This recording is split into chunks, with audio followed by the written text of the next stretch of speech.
Nah. This call is now being recorded. A'udzu billahi minasyaitonir rajim. Bismillahirrahmanirrahim. Selamat datang tuan-puan dalam juzuk sinopsis yang ke-19.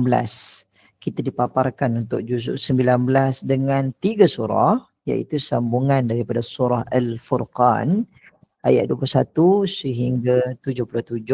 Kemudian surah Asy-Syu'ara ayat 1 sehingga selesai ayat 227. Kemudian surah An-Naml ayat 1 hingga 55. Untuk secara ringkasnya dulu, penerangan berkaitan dengan nama surah. Al-Furqan adalah pembeza di antara kebenaran dan kebatilan. Kemudian Asy-Syu'ara membawa maksud penyair-penyair. Zaman Nabi dulu orang yang pakar ataupun orang yang hebat dalam bersyair ini merupakan satu medium penyebaran sesuatu maklumat. Dia kalau macam hari ni dia macam macam berita. Macam berita hari ni. Jadi penyair-penyair ni dia menyampaikan sesuatu berita ataupun kabar melalui puisi daripada syair. Dia tak cakap direct. Dia akan bersyair untuk menyampaikan sesuatu. Kemudian surah An-Naml pula iaitu surah berkaitan dengan semut.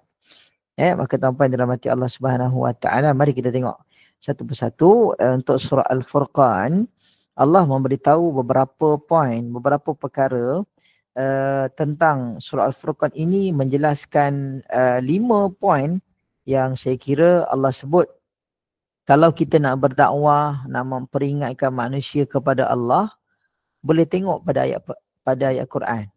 Pada ayat pertama surah Al-Furqan. Kemudian siapa yang nak keteguhan dalam beragama, kadang-kadang kita goyang, kadang-kadang kita rasa tak yakin, maka nak keteguhan dalam hati ada pada ayat ke-32 surah Furqan.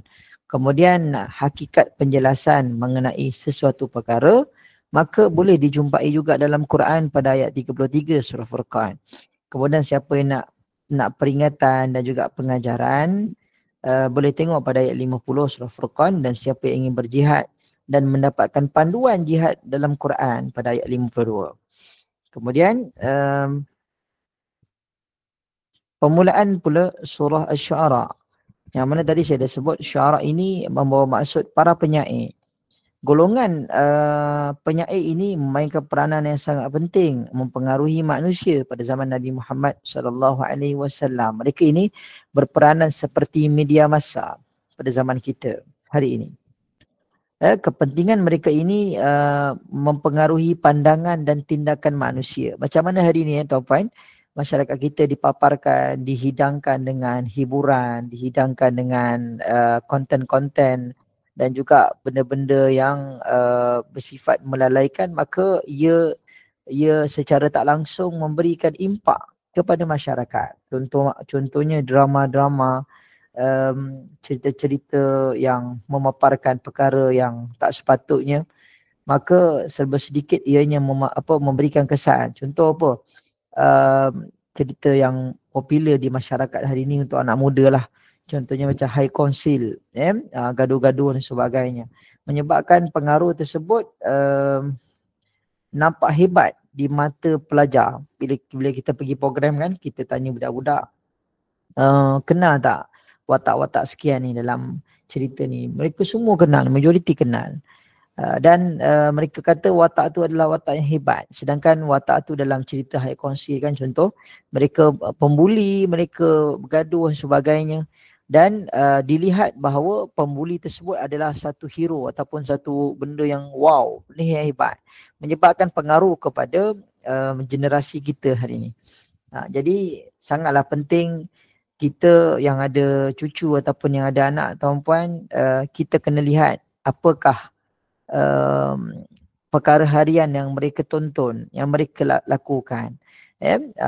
Sekali-sekali tu tengoklah apa yang anak tu scroll dekat telefon, apa yang mereka tonton, cucu dan sebagainya, kerana sekeliling persekitaran ini mempengaruhi tindakan, mempengaruhi ilmu dan juga mempengaruhi masa depan anak-anak kita. Kemudian surah Asy-Syu'ara ni juga menerangkan tentang kepentingan bahasa pada ayat 13, 84 dan 195. Allah menegaskan tentang bahasa ataupun lidah ini mempengaruhi akhlak dan peribadi manusia. Macam mana kita berinteraksi dengan manusia, cara kita merendahkan suara, cara kita bercakap dengan orang yang lebih tua, ya, cara kita berbahasa yang menarik perhatian umum. Kemudian tidak menyebarkan fitnah kepada masyarakat.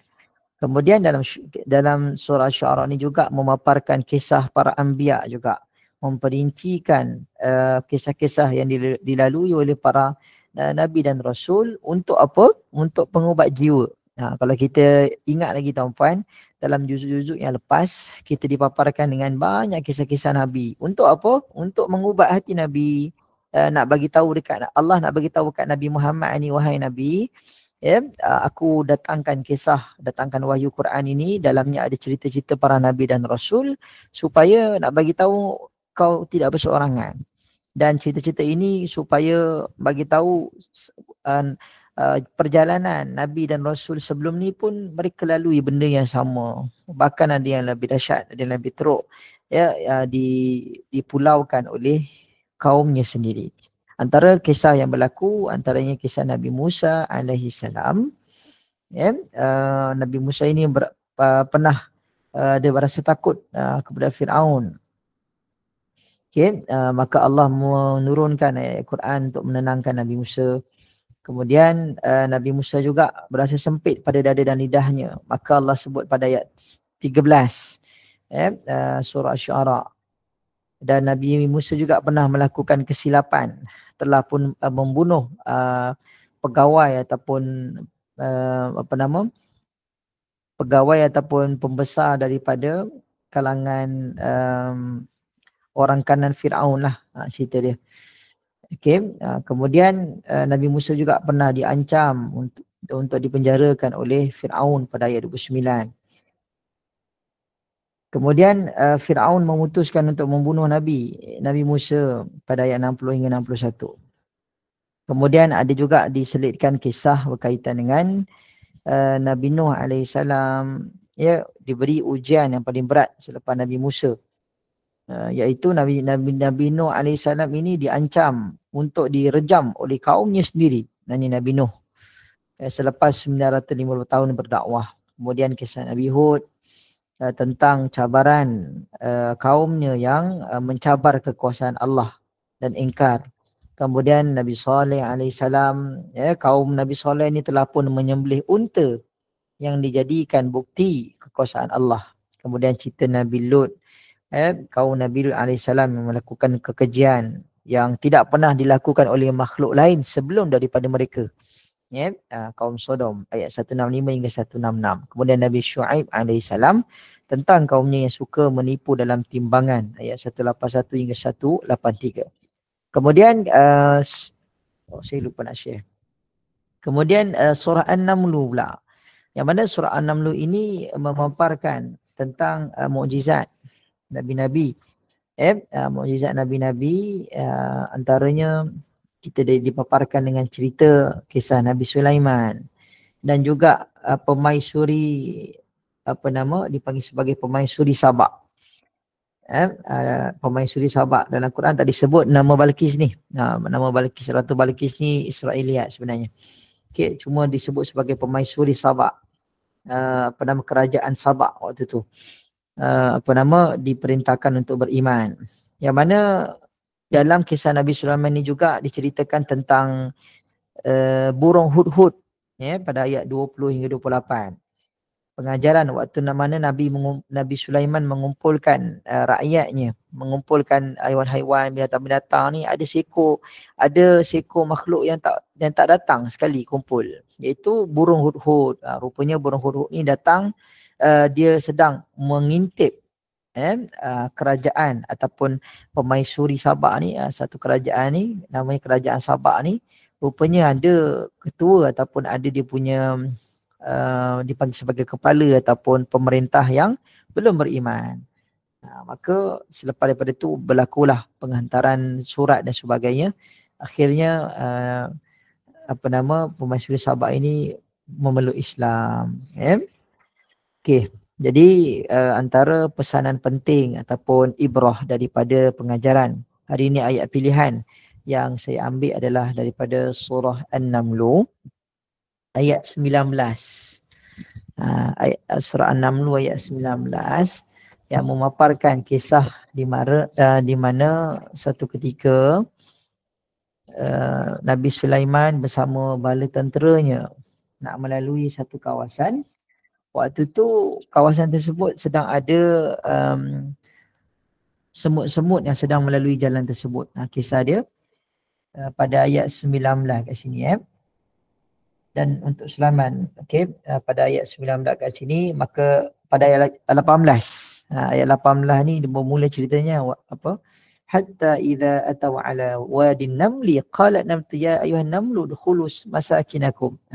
Ketua semua ni dia kata pada ayat 18 muka surat 378, dikatakan dalam kisah ini apabila mereka sampai, siapa sampai? Bala tentera Nabi Sulaiman lah. Sampai dekat lembah semut ni, maka berkatalah seekor semut, ya ayyuhan namlu, ya wahai semut-semut, masuklah ke dalam sarang-sarangmu agar kamu tidak dipijak oleh Sulaiman dan bala tenteranya sedangkan mereka tidak menyedari. Maka waktu tu Nabi Sulaiman dengar, maka Nabi Sulaiman fatabassama dhahika. Nabi Sulaiman tersenyum lalu tertawa kerana mendengar perkataan semut itu dan dia berdoa. Okey. Ni doa yang boleh tuan-puan amalkan ya, muka surat 378. Doa Nabi Sulaiman. Ya, apa doa Nabi Sulaiman? Pada ayat 19 ni, Rabbi auzi'ni an ashkura ni'mataka allati, wahai Tuhanku, anugerahkanlah aku ilham untuk tetap mensyukuri nikmatmu yang telah engkau anugerahkan kepadaku dan kepada orang tuaku, dan agar aku membuat kebaikan yang engkau redai, dan masukkanlah aku dengan rahmatmu ke dalam golongan hamba-hambamu yang soleh. Ini doa Nabi Sulaiman yang boleh diamalkan pada ayat 19 ini. Rabbi auzi'ni, supaya kita menjadi orang yang sentiasa bersyukur. Sikitnya rezeki syukur, banyaknya bersyukur. Waktu ditimpa musibah bersyukur, waktu hebat, waktu kaya raya pun sentiasa bersyukur dengan rezeki kurniaan Allah. Ya, apa pun bentuk yang Allah bagi, mungkin duit, mungkin anak-anak yang hebat, mungkin ada pangkat yang hebat, mungkin ada mahligai, kereta, rumah, kereta, motor yang hebat-hebat. Kadang-kadang sifat riak tu datang, maka kita kembalikan semuanya ini Allah yang punya, bukan kita punya. Walaupun secara mata kasarnya kita yang usaha, kita yang bekerja keras, balik pagi, pergi pagi, balik malam, kita buat 2 kerja, 3 kerja. Walaupun secara mata kasarnya kita usaha gitu, tapi sebenarnya yang mengizinkan kita, badan kita sihat, yang mengizinkan kita punya bisnes jadi dan sebagainya, semua tu atas izin Allah. Kalau Allah tak izin, apa saja kita buat takkan menjadi. Maka bila mana ada orang puji, bila mana ada orang mengatakan sesuatu baik, mengangkat-angkat diri kita, kau ni hebat lah, kau ni baik lah, kau ni sedap lah bacaan, kau ni itulah, kau ni tu, maka kita serahkan kembali hadza min fadli rabbi. Ini antara doa yang diajarkan. Ya, doa Nabi Sulaiman bila mana dipuji. Apa doa dia? Apa respon dia? Hadza min fadli rabbi. Ini pemberian, hadza min fadli rabbi. Ini pemberian ataupun kelebihan daripada Tuhanku. Kalau Allah tak bagi kelebihan tu, aku tak ada pun semua ni. Ya, itu boleh diamalkan tuan-puan. Itu sedikit tatapan ataupun pengajaran yang kita boleh dapatkan daripada juzuk yang ke-19 daripada surah Furqan, surah Syu'ara dan juga surah An-Naml.